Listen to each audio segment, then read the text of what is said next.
Hello, I am Stasha-Gae Roberts, nurse practitioner and owner of Compassion Primary Care, where I assist my patients in nursing their journey to lasting wellness.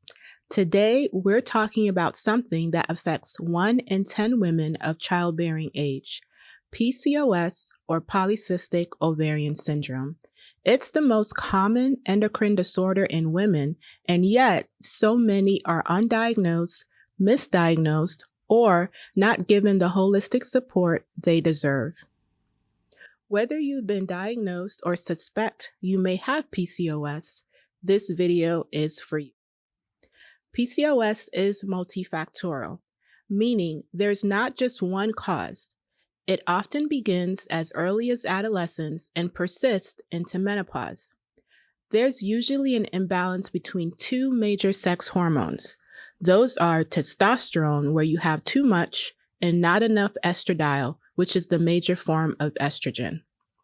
Other contributors include endocrine disruptors, insulin resistance, leaky gut, chronic inflammation, and genetics, meaning if you have a mother or sister who has PCOS, your risk increases.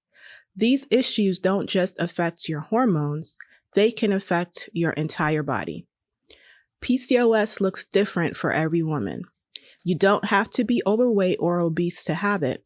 In fact, some women with PCOS are very lean. Let's break it down. So some symptoms are blamed on androgens, so too many androgens, such as your testosterone, DHEA, or DHT. This includes excess facial or body hair called hirsutism, hair thinning or male pattern baldness or alopecia, acne that just won't quit, meaning you're going to see your doctors, they're treating you, and it's not improving, oily skin, and darkened skin patches, usually around the neck, and they're called acanthosis nigricans. Reproductive symptoms usually include irregular periods or no periods at all, difficulty getting pregnant, miscarriages, and multiple ovarian cysts. Metabolic symptoms include insulin-resistant, weight gain, especially belly fat, sleep apnea, increased risk for diabetes, high blood pressure, and other forms of heart disease. Psychological symptoms include anxiety, depression, and just poor body image because many women with PCOS cannot lose weight. PCOS can feel overwhelming, but I want you to know it is treatable, and not just with pills. That's where an integrative approach comes in. Integrative approaches to PCOS. With that, we focus on lowering androgens, improving insulin sensitivity, supporting ovulation and egg quality, reducing inflammation, promoting sustainable weight loss. These results come from a combination of changes, natural therapies, and if needed, prescription medication. Now, some pharmacological tools that can be used to manage PCOS. These medications help to balance hormones. Spironolactone is often used. It can be used to lower testosterone levels and help with hirsutism. Metformin improves insulin sensitivity and ovulation, and GLP agonists can help with weight loss and fertility. Natural and hormonal support can include targeted supplements such as bioidentical progesterone or estradiol if the woman is deficient in these hormones. Saw palmetto for hair loss and high testosterone. Spearmint tea has actually been shown to help to decrease hirsutism and anxiety. 2 cups per day are recommended.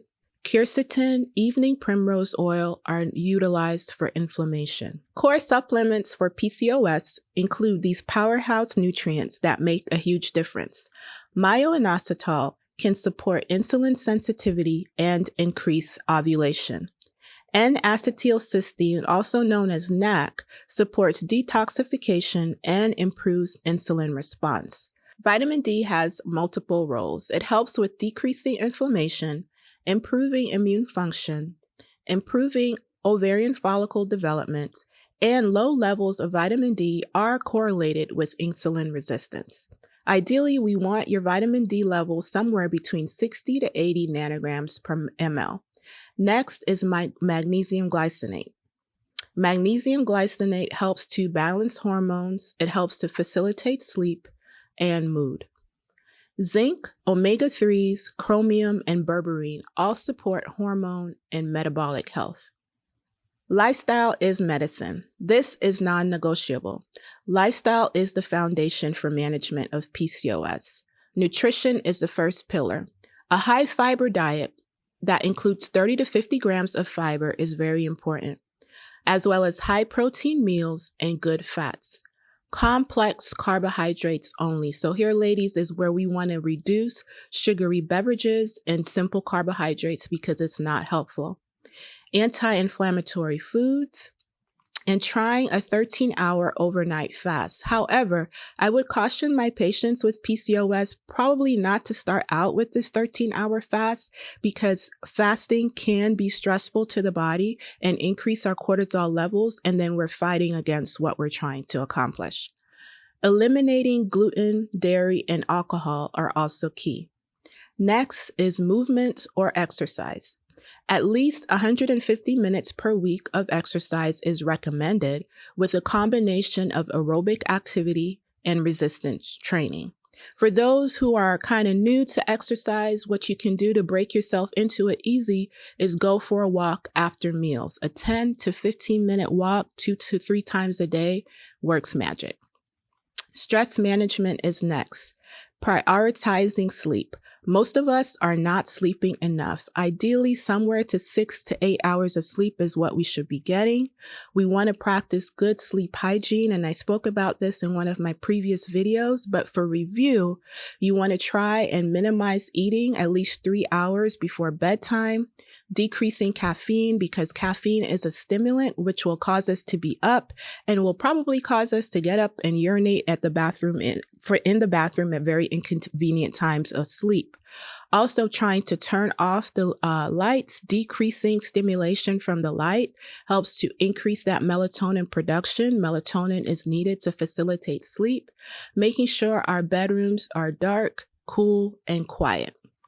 Meditation, breath work, praying have all been shown to help to improve stress. Setting boundaries and resting is important for healing. We can't do it all, ladies, so we need to rest. You don't have to suffer from PCOS. There are answers and there is hope.